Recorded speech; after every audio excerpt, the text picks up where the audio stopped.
Fambam, what is going on? It's been some time since you've seen our beautiful wife's face. It hasn't been that long.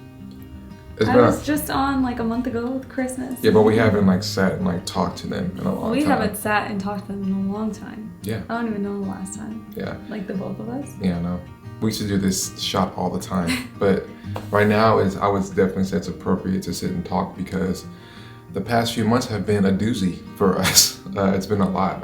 Like I told you guys, I've been going through a lot of my own personal stuff, and Charlotte has been going through a bunch of her own personal stuff, which in turn affects our marriage and us trying to figure it out. And yeah, it's been a lot. So you guys have heard a lot about what I've been going through and me going on a fast and stuff like that.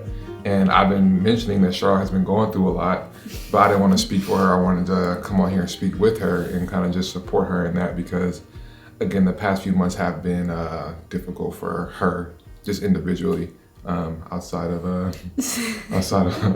our marriage. Yeah. So. I didn't think I was gonna cry. I'm already crying. I haven't even said anything.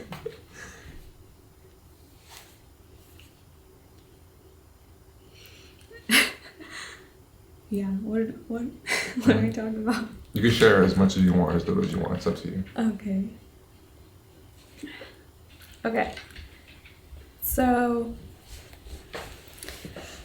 So as you guys know, I had a miscarriage back in August. I feel like that was probably the last time we like sat and talked. Mm-hmm. And then in September, I noticed that I was having like tingling and numbness in my hands and feet to the point where it was like noticeable. Like it wasn't just every now and then, like, you know how your foot goes to sleep. It was like recurring that I was having this happen in both legs, both hands frequently. And so I went into the doctor and did like a whole in-clinic like assessment to make sure that like my brain was responding to like all of these different cues and stuff like that. And they checked like everything. Like I did a whole blood panel, and basically all that they found was that I had a B12 deficiency, which can cause tingling and numbness. So we like started to do shots, B12 shots from there. But my doctor said that my B12 was like so low that it wasn't like a normal level for someone my age who's healthy. And so she wanted to do additional blood work to see if there was like an issue with my stomach absorbing B12s. And because those came back abnormal, my doctor recommended we do an upper endoscopy. So in October, I went in for an upper endoscopy, and if you guys don't know what that is, basically they put you to sleep and then they put a scope down through your mouth into, you know, your intestines and then into your stomach. And they did biopsies of my stomach and my small intestine, and those all came back normal. They didn't see any inflammation, no tumors, no like anything abnormal. So that was really good. So we just proceeded thinking like, okay, she just has a B12 deficiency. And so I started getting weekly injections to help my B12, but it still wasn't like it didn't totally make sense because most times people have B12 deficiencies when they're older. And I'm, 29. And so she just like, it didn't really make a ton of sense, but that's what we just continued forward with. And like my own kind of explanation is like what I think is that I had just been pregnant and or breastfeeding from November of 2016 through the end of June of 2021 without so much as one day off.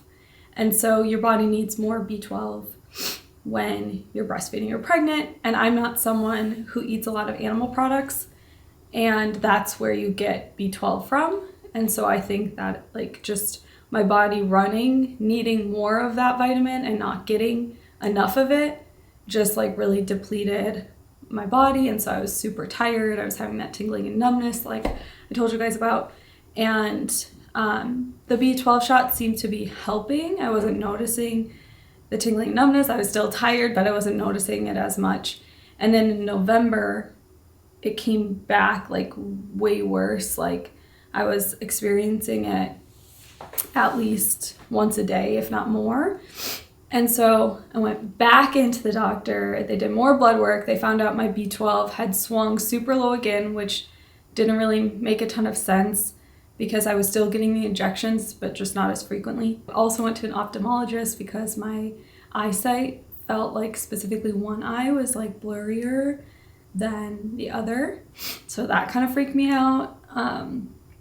But after the ophthalmologist, everything looked really good and healthy. So then I went to the neurologist at the beginning of the month, and he did like a full examination, full neurological exam on me. And based off of my symptoms of just being tired and still experiencing that tingling and numbness and then kind of the blurry vision, he recommended that I do an MRI to make sure there was no permanent nerve damage from the low B12 in my neck, and then also an MRI of my head, of my brain, to make sure there wasn't something else like MS or something else that we should be like addressing.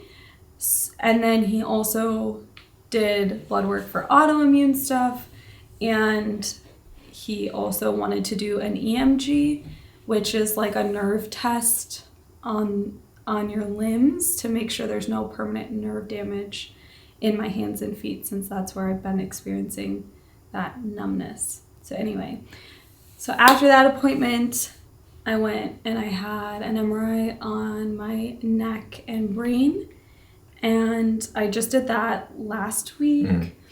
And I already got those results back, and everything looks really good and clear, and they don't see any tumors or signs of MS or any other ominous pathology. So that's great, but I still am going in for my EMG test tomorrow, which will tell me if I have any permanent damage in my hands and feet, which I don't really think that I do because it comes and goes. Like I can, like, you know, they took the little pin and like touched it on all my little toes and all that to make sure I could still feel in those. And like he would like move my toe up or down, and without me looking, I had to tell him like which way and stuff like that. And I could still feel all of that. So I'm feeling good about that. I still have to do that, but I'm feeling good about that. I'm feeling just like a huge sense of relief that the MRI came back good and nothing there, because that was really like scary and triggering for me with like the history of my sister and stuff like that. So yeah, that's just all to say that there's been a lot going on behind the scenes, like with my health. And obviously, I'm gonna cry again. Obviously, when you're doing like all those things, it's just really stressful. And because of like my physical symptoms of just being so tired because I don't have like enough of this vitamin in my system, and then addition to that, like the stress of it all and living in a pandemic, like it's just been a lot. But I'm feeling really just relief that we've gotten what I think is like best case news, that hopefully this is just a B12 issue and I just have to get weekly injections of B12 for the rest of my life, which for me feels like best case scenario, and hopefully we can get it up to like a stable, healthy level. But so far, like right now, I'm still going in weekly for my shots, and yeah, I think that's pretty much it.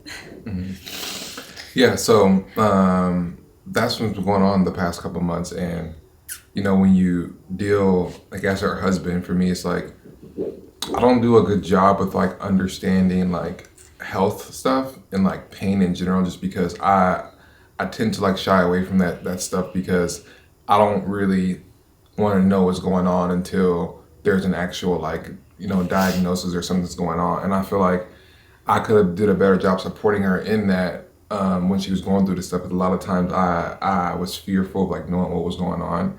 And I think that in itself caused tension in our marriage, on top of all the stuff that she was dealing with personally.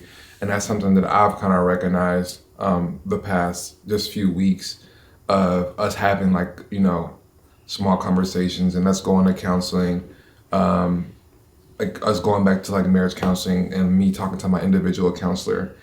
And, you don't really realize how much you're going through when you don't communicate with each other and you don't know how to communicate with each other. And that's something that we're trying to figure out because, if I could have supported Charlotte better and our communication could have been better, who knows what could have happened during these last couple months of her going through this. So, yeah, it's been like, I just feel that if I could have supported you a little bit better by asking you questions or asking you how you feel more without being fearful of like getting bad news or something or being confused, then it probably could have helped you,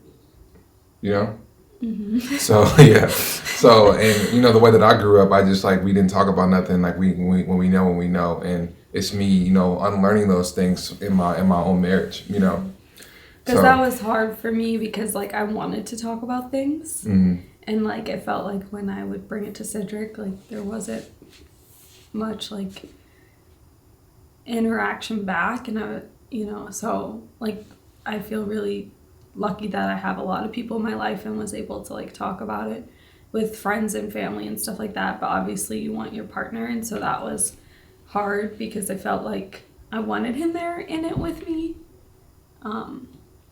But yeah, and then obviously like the underlying layer in all of this is like, I'm gonna cry again.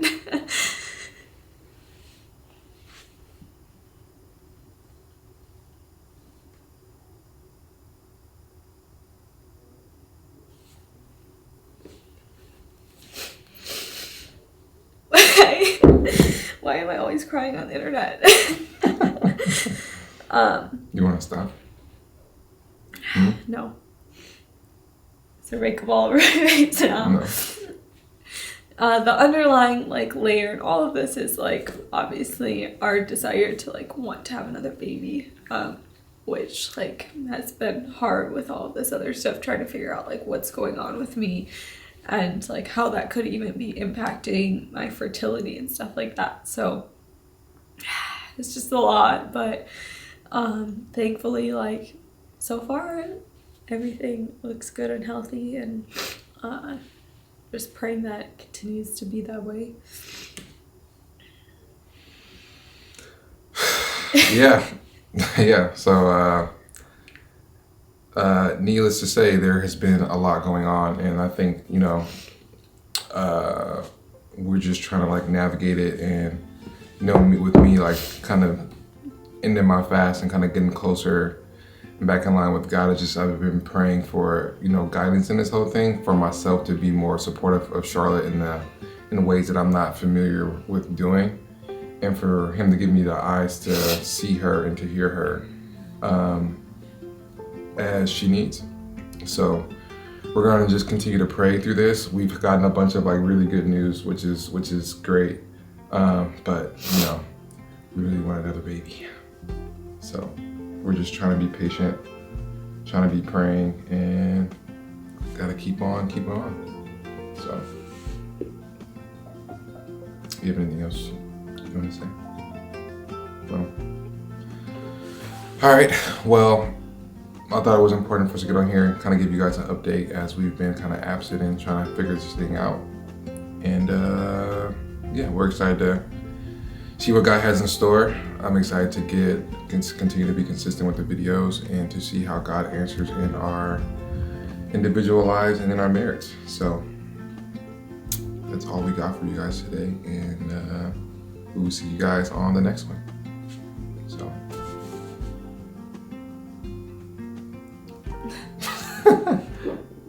till next time.